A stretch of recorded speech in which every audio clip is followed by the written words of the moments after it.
রানীগঞ্জের kids garden স্কুলের বার্ষিক অনুষ্ঠান, সাংস্কৃতিক প্রতিযোগিতা ও কৃতি ছাত্রছাত্রীদের মাঝে পুরস্কার বিতরণী অনুষ্ঠান অনুষ্ঠিত করা হলো মঙ্গলবার অর্থাৎ 24শে ডিসেম্বর। বার্ষিক অনুষ্ঠান ও সাংস্কৃতিক প্রতিযোগিতার পুরস্কার বিতরণ করা হয়। এই অনুষ্ঠানটি চলে সকাল থেকে বিকেল পর্যন্ত। এই সময় আরো উপস্থিত ছিলেন কিডস গার্ডেন স্কুলের শিক্ষক মণ্ডলী, এলাকার স্থানীয় গণ্যমান্য ব্যক্তিবর্গ, শিক্ষার্থী, অভিভাবক ও সাংবাদিক বৃন্দ।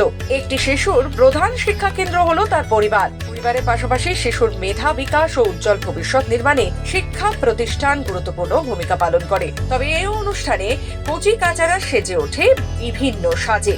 আজকে আমাদের অ্যানুয়াল প্রোগ্রাম হচ্ছে। এই অ্যানুয়াল প্রোগ্রামে আমরা প্রত্যেক বছর করি। আমাদের এই 10 বছর এবারে হলো।